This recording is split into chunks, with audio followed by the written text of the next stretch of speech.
नमस्कार, grand news की खबरों में आप सभी का स्वागत है। मैं हूं रंजना। खबरों की शुरुआत से पहले आइए नजर डालते हैं आज की हेडलाइंस पर। सतनामी समाज के द्वारा हर्षोल्लास के साथ मनाया गया मिनी माता जयंती। चौक चौराहों पर फल और शरबत का किया गया वितरण। अपनी एक सूत्रीय मांगों को लेकर पंचायत सचिवों ने काम बंद कर अनिश्चितकालीन हड़ताल पर बैठे। अवैध रूप से बोर खनन करने पर दुर्ग कलेक्टर ने टीम गठित करके जांच का दिया आदेश। विभिन्न विषय को लेकर विभागों के अधिकारियों की मौजूदगी में जिला पंचायत में सामान्य सभा की बैठक हुई संपन्न। ग्रैंड न्यूज में अब खबरें विस्तार से।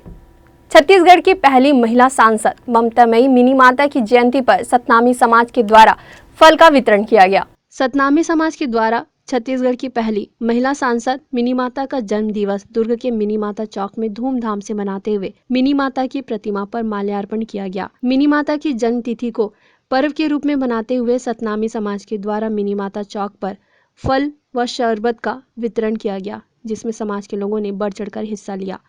आपको बता दें कि मिनी माता का जन्म दिवस सतनामी समाज के द्वारा 13 मार्च से 31 मार्च तक मनाया जाता है। वह विभिन्न धार्मिक व सामाजिक आयोजन इस दौरान किए जाते हैं, जिससे समाज के लोग एकत्रित होते हैं। मिनी माता के जन्म दिवस पर प्रदेशवासियों को बधाई देते हुए सतनामी समाज के वरिष्ठ जनों ने बताया कि हमारे लिए यह गर्व की बात है कि मिनी माता छत्तीसगढ़ प्रदेश की पहली महिला सांसद थी जो सतनामी समाज की थी। पूरे छत्तीसगढ़ प्रदेश को मिनी माता जी के जन्मदिन की हार्दिक शुभकामनाएं प्रेषित करना चाहूँगा। और जैसा कि हम सब जानते हैं कि मिनी माता जी हमारे समाज की एकमात्र महिला सांसद प्रथम छत्तीसगढ़ प्रदेश की रही हैं, जो हमारे समाज के लिए गौरव की बात है। और इसी तारतम्य में हम आज सतनामी समाज के प्रदेश स्तरीय जो आयोजन होते आया हो, उसी तारतम्य में हम दुर्ग जिला के आज पुलगांव चौक पे मिनी माता जी के स्टैचू के पास फल और शरबत वितरण का कार्यक्रम आज समाज के संतजन और युवा साथी और आदरणीय हमारे पार्वती दीदी जी और ऋषि टंडन जी और साथ में सतनाम युवा के सभी सदस्यगणों का मैं आभारी हूं, जिनके सहयोग से ये कार्यक्रम सफलतापूर्वक आज संचालित हो पाया। ममतामयी मिनी माता जी है जो हमारे छत्तीसगढ़ की प्रथम महिला सांसद है। उनका जन्म 13 मार्च 1913 को हुआ था और पूरा छत्तीसगढ़ में 13 मार्च से लेकर के 3 दिन 5 दिन 11 दिन तक मिनी माता जी का जन्म पर्व के रूप में मनाया जा रहा है। उसी पर्पस में आज हम लोग यहाँ मिनी माता चौक में फल का वितरण और शरबत वितरण किया गया है। और मिनी माता जी को जैसे हम लोग सतनामी समाज बाबा गुरु घासीदास जी की जयंती को जो 18 दिसंबर से लेकर के 31 दिसंबर तक गुरु पर्व के रूप में मनाती है, उसी प्रकार से समाज में मिनी माता जी का जन्मदिन को 13 मार्च से 31 मार्च तक मनाने का निर्णय लिया है। कहीं न कहीं किसी न किसी रूप में समाज उसको याद करेगी।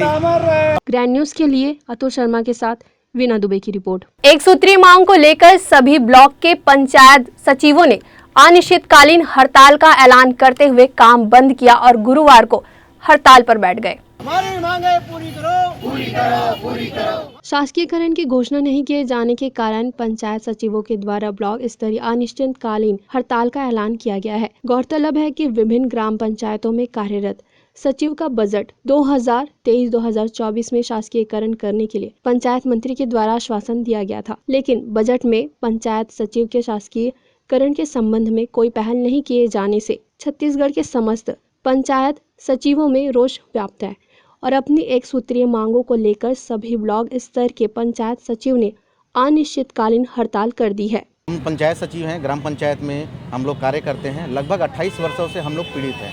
हमारा एक ही मांग है, 2 वर्ष की परीक्षा अवधि के बाद शासकीकरण। हम लोग लगभग जमीनी स्तर के हम लोग वो हैं और हम शासन की जितनी योजनाएं हैं, केंद्र की हो राज्य की हो, हम लोग पूरी आम पब्लिक तक वो योजनाओं को पहुंचाते हैं। कोई भी ऐसा कार्य नहीं है, कोई भी ऐसा विभाग नहीं है जो हमसे अछूता है। हमसे ही हो के सभी विभाग सभी कार्य जाते हैं, लेकिन शासन अभी तक हम लोग पूछ परख कुछ नहीं है। और लगभग 2 वर्षों से पंचायत मंत्री हम लोग को आश्वासन देते गए कि आप लोग का मांग पूरा करेंगे, पूरा करेंगे, पूरा करेंगे। और 6 तारीख को बजट था, उनके द्वारा ये पूर्ण रूप से आश्वासन दिया गया था कि जो बजट आ रहा है 23-24 का, उसमें आप लोग का मांग को जरूर रखा जाएगा और सचिव शब्द का वहाँ उद्बोधन होगा और आपका शासकीकरण हो जाएगा। हम लोग पूरा छत्तीसगढ़, पूरा पंचायत सचिव संघ, हम लोग ये आशा के साथ थे कि हमारा उस दिन शासकीकरण हो जाएगा, लेकिन उस दिन हमारे बारे में कोई भी चर्चा नहीं हुआ, बजट में हम लोग का नाम नहीं आया, हम लोग शासकीकरण के संबंध में कोई भी वो नहीं हुआ। हम लोग लगातार शासकीकरण की मांग सरकार से करते आए हैं। मेरी ज्वाइनिंग 2010 की है। इससे पहले लगभग 30 साल से हमारे सीनियर्स हैं जो शासकीकरण की मांग कर रहे हैं। हर बार शासन से मतलब हड़ताल करके हैं, हड़ताल के माध्यम से हम अपनी मांग पूरी करने की कोशिश करते हैं, पर गवर्नमेंट की तरफ से हर बार किसी न किसी मंत्री के द्वारा या इस बार सीएम सर के द्वारा जो है हमारी मांग को पूरी करने का पूरा आश्वासन दिया गया था। बजट में शासकीकरण के लिए रखेंगे, उसमें बजट के लिए स्पेशल प्रावधान रहेगा सचिवों के लिए, ऐसा आश्वासन दिया गया था। किंतु इस बार भी बजट में सचिवों का इवन जिक्र भी नहीं हुआ, तो इस बात से हम लोग काफ़ी आहत हैं और इस वजह से 8 दिनांक से हमने हड़ताल अनिश्चितकालीन रखी हुई है। ग्रैंड न्यूज़ के लिए वीना दुबे की रिपोर्ट। हमारी मांगे पूरी करो, पूरी करो, पूरी करो। गर्मी का सीजन आते ही क्षेत्र में पानी की समस्या उत्पन्न हो गई, जिसके चलते क्षेत्रवासियों को काफी दिक्कतों का सामना करना पड़ रहा है। वहीं कई जगहों पर अवैध बोर खनन का कार्य किया जा रहा है, जिसे रोकने के लिए दुर्ग कलेक्टर के द्वारा टीम गठित करके जांच करने का आदेश जारी किया है। अभी क्योंकि नगरीय क्षेत्रों में पीने के पानी की अभी से कई वार्ड्स में शिकायत आने लग गई है और 2-3 चीज़ें देखी गई हैं कि अवैध रूप से बोर खनन घरों में किया जा रहा है, व्यावसायिक कॉम्प्लेक्सेस में किया जा रहा है, तो उनको भी हमने प्रतिबंधित किया है कि केवल परमिशन लेके ही आप बोर खनन कराएं। दूसरी चीज़, अगर इस तरह से कार्रवाई कहीं हो रही है तो इन पे टीम भेज के हम लोग इनको रुकवाना स्टार्ट कर रहे हैं। और तीसरी चीज़, कुछ लोगों की शिकायत आ रही थी कि घरों में बोर खनन करके पैसा लेके वो टैंकर से पानी की सप्लाई कर रहे हैं, तो इनको पर भी हम लोगों ने एक्शन लेना स्टार्ट किया। ग्रामीण क्षेत्र में भी अभी जो पिछले साल जहाँ पर पीने की पानी की दिक्कत थी, तो उनकी ऑलरेडी हमने कार्य योजना बना ली है। जो हैंडपम्प्स थे जो जिनकी ख़राब होने की आई है, उनके रिपेयर के लिए टीम्स को बता दिया गया है, तो हैंडपम्प्स का भी रिपेयर पूरा हो जाएगा। जल जीवन मिशन का जो काम है हमारा, वो काफ़ी अच्छी तरह से स्पीड पे काम चल रहा है, तो हमारे कई गाँव में उनमें काम कंप्लीट हो गया है। और तो जल जीवन मिशन के जो काम है, हम कोशिश कर रहे हैं कि लगभग सभी गांव में हमारा जो काम है वो जब गर्मी का जब पीक आएगा उससे पहले हम ख़त्म कर लेंगे, तो उससे ग्रामीणों को एक राहत मिलेगी। और बाकी जो हैंडपम्प्स हैं उनको और बोरवेल्स हैं और पानी की टंकियां हैं, उनका रूटीन जो रिपेयर है और मेंटेनेंस का काम है वो हम टाइम से पहले कंप्लीट करा लेंगे। जिला पंचायत की सामान्य सभा की बैठक गुरुवार को जिला पंचायत सभागार में संपन्न हुई है। जिला पंचायत दुर्ग की सामान्य सभा बैठक गुरुवार को जिला पंचायत के सभा कक्ष में आयोजित की गई। बैठक में लोक स्वास्थ्य यांत्रिकी विभाग, शिक्षा विभाग, आदिवासी विकास विभाग, मुख्यमंत्री ग्राम सड़क योजना, प्रधानमंत्री ग्राम सड़क योजना, खनिज विभाग की समीक्षा के साथ अन्य विषयों पर चर्चा की गई। बैठक में विभागों से संबंधित अधिकारी मौजूद रहे। ग्रैंड न्यूज़ के लिए वीना दुबे की रिपोर्ट। छत्तीसगढ़ में 1 मार्च से हायर सेकेंडरी और हाई स्कूल की बोर्ड परीक्षाएं चल रही हैं। मिली जानकारी के मुताबिक हायर सेकेंडरी और हाई स्कूल परीक्षाओं के लिए पूरे प्रदेश में 2408 परीक्षा केंद्र बनाए गए हैं। कक्षा 12वीं की परीक्षा में लगभग 3,28,000 और कक्षा 10वीं की परीक्षा में 3,38,000 विद्यार्थी शामिल हो रहे हैं। इसी के साथ ही दुर्ग जिले में भी कक्षा 12वीं की परीक्षा 1 मार्च से 31 मार्च तक और कक्षा 10वीं की परीक्षा 2 मार्च से 24 मार्च तक आयोजित की जा रही है, जिसमें अभी तक नकल का कोई भी प्रकरण सामने नहीं आया है। दुर्ग जिले में तीनों विकासखंड के अंतर्गत 132 परीक्षा केंद्रों में परीक्षाएं संचालित है, जिसमें कक्षा 10वीं में 17,627 बच्चे और कक्षा 12वीं में 16,819 बच्चे सम्मिलित हैं। नकल प्रकरण के लिए शिक्षा विभाग की तरफ से 5 उड़न दस्ते की टीम बनाई गई है और ऐसी विकासखंड स्तर पर एसडीएम महोदय के माध्यम से भी टीम बनाई गई है और सतत मॉनिटरिंग की जा रही है। अभी तक जितनी परीक्षाएं हुई हैं उसमें हमारे जिले में कोई नकल प्रकरण दर्ज नहीं हुआ। ग्रैंड न्यूज़ के लिए वैभव चंद्राकर की रिपोर्ट। वक्त हो चला है एक छोटे से ब्रेक का। खबरें और भी है, बने रहिए ग्रैंड न्यूज़ के साथ।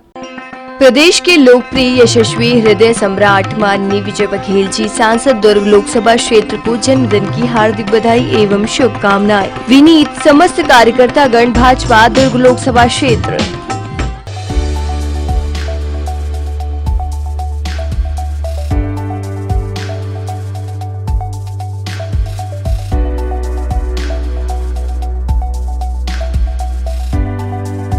जय श्री श्याम, जय श्री बालाजी महाराज की। आने वाली 22 मार्च को मैं आ रही हूँ छत्तीसगढ़ भिलाई, जहाँ बाबा श्याम का भव्य कीर्तन होने वाला है। खुशी की बात सबसे बड़ी ये है कि अब राजनीति भी धार्मिकता की ओर चल पड़ी है। हमारे लिए ये बहुत बड़ा बदलाव है, गर्व का विषय है, जिसके की आयोजक है प्रदेश भाजपा नेता बड़े भाई अतुल पर्वत जी। आप सभी बढ़ चढ़ के पधारे। आप सभी से विशेष निवेदन है, भिलाई छत्तीसगढ़, जहाँ पे ये भव्य उत्सव होने वाला है 22 मार्च को। जय श्री बालाजी। राम राम जय सीताराम। हिंदू नव वर्ष के शुभ अवसर पर मैं आ रहा हूँ आपके शहर भिलाई।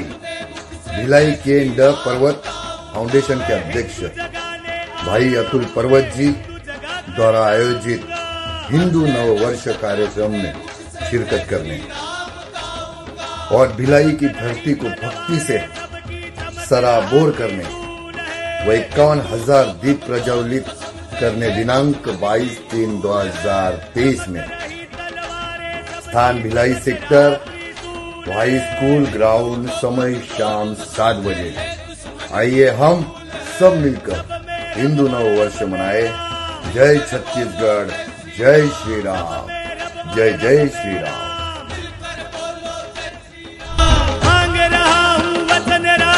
मुझको भारत मात मिले, हर जन्म में हिंदुस्तान मिले, हर जन्म में हिंदू नाम मिले। सबको सादर प्रणाम, नमस्कार। भिलाई केंडू पर्वत फाउंडेशन द्वारा दिनांक 22 मार्च 2023 बुधवार को सेक्टर 7 हाई स्कूल ग्राउंड में 9 वर्ष के शुभ अवसर पर उत्तर प्रदेश की सुप्रसिद्ध भजन गायिका अंजनी द्विवेदी जी द्वारा श्री राम खाटू श्याम के नाम का आयोजन भाई अतुल पर्वत द्वारा किया गया है। आप इसमें सादर आमंत्रित हैं। आप अपनी सहभागिता निभाइए और पुण्य के सहभागी बनिए। बहुत निवेदन, बहुत बहुत धन्यवाद। राम राम जय सीताराम, राम राम जय राजा राम, राम राम जय सीताराम, राम राम जय राजा Ram, Ram Ram.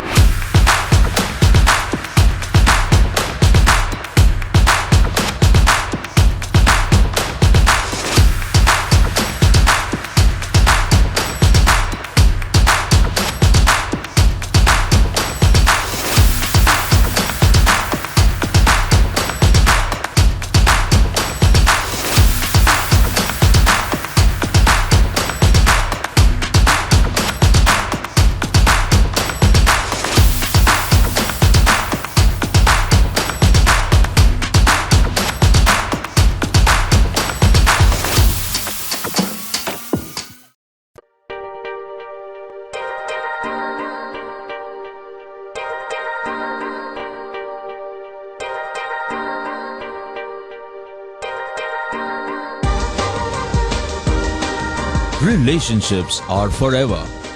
Out of all loved ones, your children are most precious.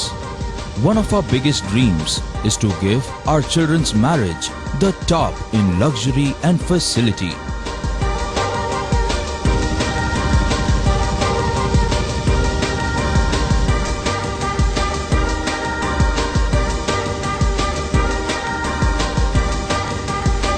In today's busy life, you cannot afford to take time out for everything to be perfect for your marriage. And you cannot compromise on quality of service for your guests. Our customized marriage packages are made just according to your wish. This presentation will acquaint you with the different luxury packed marriage packages available. This package has an elaborate menu with 60 mouth-watering items. Bharat Swagat including welcome drink, snacks and sweets. A breathtakingly decorated welcome gate and the arena decorated with flowers. To give you the best colors in view, we organize special light effects for all areas.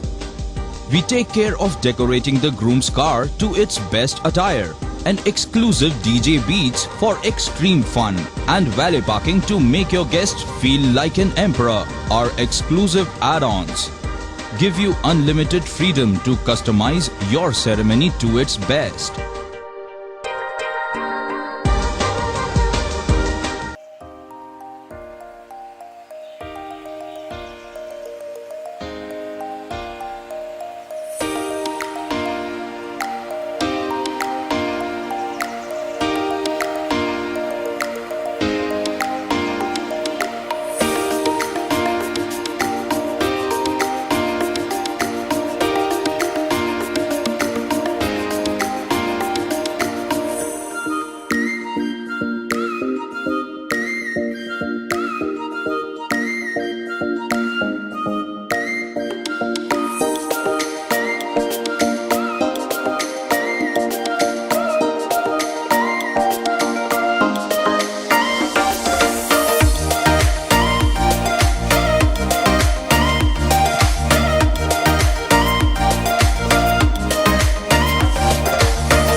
Break के बाद आप सभी का स्वागत है।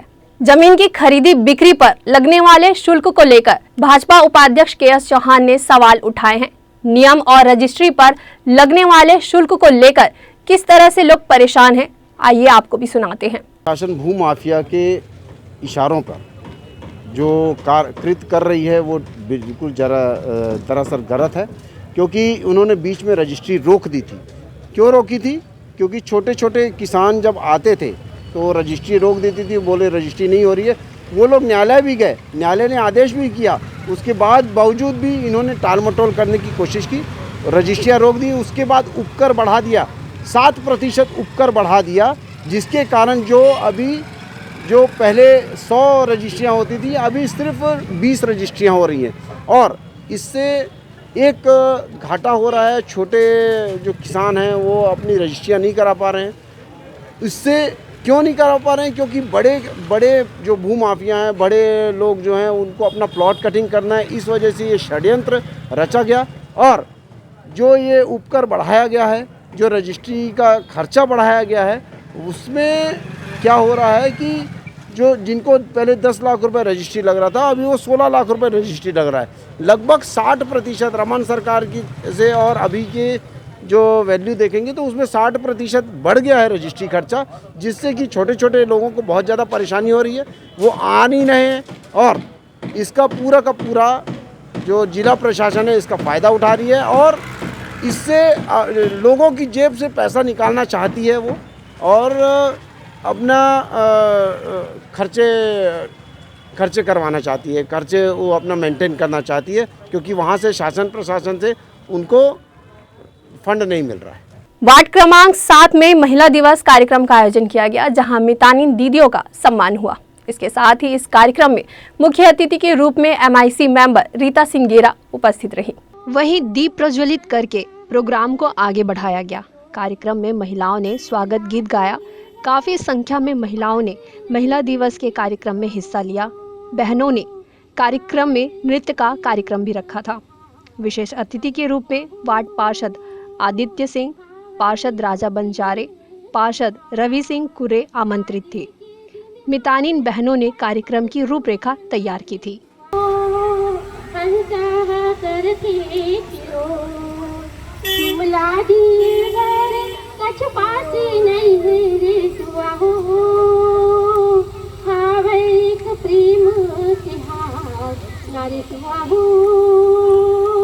Grand news के लिए अतुल शर्मा की रिपोर्ट। बालोद जिले के ग्राम पंचायत साकरा में मजदूरी कार्य में हुए फर्जीवाड़ा की शिकायत मामले में एक नया मोड़ आया है। जांच प्रभावित करने पर सरपंच के द्वारा झूठी बयान लिखवाकर हस्ताक्षर करने और दबाव बनाने का आरोप लगा है। वहीं बिना काम के बैंक खाते में पैसे आए हैं, जिसे लेकर खाता धारकों ने कलेक्टर से शिकायत की है। दरअसल क्षेत्र के जनपद सदस्य व ग्राम पंचायत संकारा के ग्रामीणों ने रोजगार गारंटी काम में बगैर काम किए लोगों का नाम उपस्थित बुक में चढ़ाने और उनके बैंक खाते में पैसा आने के बाद रोजगार सहायक व सरपंच के द्वारा खाता धारकों से बैंक से पैसे निकलवाने के लिए पैसों का बंदरबाट करने का आरोप लगा। जनपद सीईओ और तहसीलदार में शिकायत किया गया, जिसमें भिलाई में रहकर बीएड की रेगुलर पढ़ाई कर रहे गांव के छात्र का नाम मजदूरी में दर्ज कर उनके बैंक खाते में 6,600 रुपये डालकर उसे पैसे निकालकर मंगे और गांव के ही श्रवण निषाद के बैंक खाते में बिना काम किए 3,500 रुपये ट्रांसफर होने के बाद रोजगार सहायक के द्वारा निकलवा कर 500 रुपये श्रवण को दे दिए और 3,000 स्वयं रखने का आरोप लगाया गया है। एक बार पुनः शिकायतकर्ताओं के द्वारा बैंक खाता में पैसा छात्र और ग्रामीणों ने कलेक्टर जन दर्शन में पहुंचकर सरपंच के द्वारा जांच प्रभावित कर अपने कारनामे को दबाने के लिए दबाव पूर्वक बयान लिखवाकर साइन करने का आरोप लगाकर शिकायत किया, जिसकी जांच के लिए जिला लेवल में जांच टीम बनाई गई। रोजगार गारंटी के तहत मजदूरों को फर्जी ढंग के और सिग्नेचर कराकर पंचनामा है ऐसा करके सिग्नेचर करा के यहाँ प्रस्तुत किया और उसके बाद श्रवण निषाद के यहाँ घर में गया, 2 से 3 बार गया वो, और उसको भी फर्जी ढंग के उसके घर में लिखा पढ़ी करवा के उससे सिग्नेचर करवा लिया और यहाँ प्रस्तुत किया। जो अपना श्रवण निषाद जी हैं जो अभी आए हुए हैं यहाँ पे, तो वो उसके यहाँ बहू को घर में जाके लिखवाया और डांट दबाव किया और नहीं लिखने पर वह राशन कार्ड काटने की धमकी दी बता रहा है और उसका आवाज़ भी नहीं लाऊंगा ऐसा करके बोल रहा है सरपंच साहब, और कहीं कहीं वो धमका चमका के सब जनों को डरवाने का काम कर रहा है। उसका निष्पक्ष जांच चाहता हूँ और उचित कार्रवाई चाहता हूँ। मेरे घर आ रही थी वो सरपंच है तो बहु मतलब वो लिख के 10 लिखवाई से ओकर बाद लिखी तहन मतलब दस्खत करवाई से वो है 8-7 बजे है रे खाता में पैसा आ रही से सहाय कर दे हो 3500। बोला मैं नहीं जानो कौन खाता में डाले का करे, बोला नहीं जानो। Bureau report grand news. बांधा तालाब के पास बाउंड्री वॉल में धार्मिक कलाकृतियों का संधारण नहीं होने से हिंदुत्व की आस्था से खिलवाड़ किया जा रहा है। धर्म और आस्था से जुड़ी हुई यह खबर हम सभी की आंखों की पट्टी खोलकर रख देगा। जी हाँ, यह मामला बेमेतरा जिले के नगरपालिका के वार्ड नंबर 3 बांधा तालाब पिकरी के बाउंड्री वॉल में सौंदर्यीकरण के नाम पर धार्मिक आस्था को ठेस पहुंचा रहा है। इस बाउंड्री वॉल पर एक तरफ छत्तीसगढ़ की विधा की तस्वीरों को उरेकी गई है तो वहीं दूसरी तरफ मर्यादा पुरुषोत्तम श्री राम लक्ष्मण भगवान रामायण की जीवान संघर्ष लीला में कलाकृतियों सीताहरण, जटायु, नल नील के द्वारा पुल निर्माण, हनुमान जी के द्वारा पुल पार कर लंका आदि अनेकों चित्रों को उरेका गया है। इस बांधा तालाब में बाउंड्री वॉल का निर्माण लगभग 30 लाख रुपए में 15 वर्षों से अधिक हो गया है, किंतु हिंदू धर्म और आस्था से जुड़ी हुई चित्रों का संधारण व रख रखाव आज तक नहीं किया गया है, जबकि उन्हीं बाउंड्री वॉल पर हर शाम हजारों की तादाद में लोग चौपाटी का मजा, तो वहीं दूसरी ओर आस्था के नाम का खिलवाड़ आखिर कब तक? हिंदुत्व से जुड़ी लोगों के द्वारा इसे देखना नहीं चाहते हैं या इसे देखकर नज़रअंदाज कर आस्था के नाम से खिलवाड़ किया जा रहा है। यह एक हिंदुत्व पर सवाल खड़ा कर रहा है। इस चित्रों के सामने गंदगी का ऐसा आलम बना रहता है जिसकी सूद लेने वाला कोई नहीं। इससे हिंदू धर्म के मानने वालों की आस्था को ठेस पहुंचती है। हिंदुत्व की धार्मिक आस्था को बाउंड्री वॉल में सिर्फ उरेकने या सौंदर्यीकरण करना ही नहीं है, जबकि उसके संधारण और सुरक्षा की जिम्मेदारी को नज़रअंदाज करना काफ़ी शर्म की बात है। मुझे भी पता चला, जानकारी हुई है तो स्मार्ट सिटी के नाम पे शहरों को सुंदर किया जा रहा है। सुंदर करने के लिए बाउंड्री वॉल में तालाब के पार में भगवानों की जो प्रतिमा कलाकृति के रूप में बनाई जा रही है, तो ये गलत है। ऐसे कलाकृतियाँ नहीं बनाई जानी चाहिए। जो भी बनाया उसके खिलाफ कार्रवाई होनी चाहिए। जो तालाब है जिसमें कि पूरा उकेरा गया है, जिसमें पूरा अपने हिंदू रामायण की लीला को उसमें बताया गया है, एक छोटा सा भाग को, वहाँ पर लोग कोई सुसु कर रहा है, कोई गंदगी फेंक रहा है। तो मैं माननीय अध्यक्ष महोदय से मैं ये जानना चाहता हूँ, हमारी नगर पालिका के अध्यक्ष महोदय से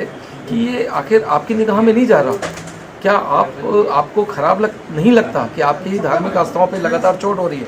और उसके अलावा मैं कलेक्टर साहब से भी मैं ये आग्रह करना चाहता हूँ कि कलेक्टर किसी भी ज़िले का जिलाधीश जो होता है वो वहाँ का सर्व होता है। वो उनकी निगाहों में हिंदू क्या और मुसलमान क्या, किसी के भी धार्मिक स्थल पे अगर गंदगी हो रही है तो हम उसको क्यों नहीं दबा के ठीक कर पाते। और हमारी धार्मिक आस्थाओं पे अगर चोट पहुँच रही है हम इसका विरोध करते हैं।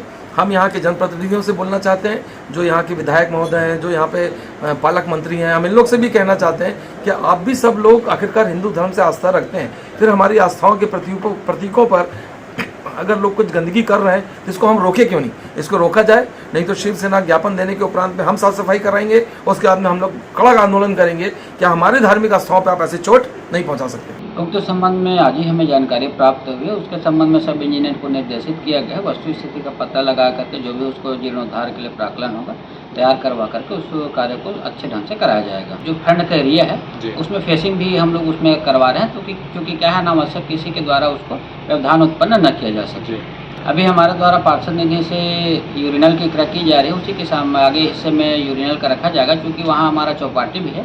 तो उसको देखते हुए वहाँ से अच्छे जो भी होगा संधारण उसका कराया जाएगा। किसी अज्ञात शरारती तत्वों के द्वारा उसका खंडित किया गया था पूर्व में, और चूँकि सूचना हमें आज ही मिली है तो उसके लिए मेरे जो सब इंजीनियर है उसको निर्देशित किया गया है कि उसमें जो भी वैकल्पिक व्यवस्था हो सके अच्छे से अच्छे ढंग से उसकी मरम्मत कराई जाए। Bureau report, grand news. Grand news की खबरों में फिलहाल इतना ही। मुझे दीजिए इजाज़त। नमस्कार।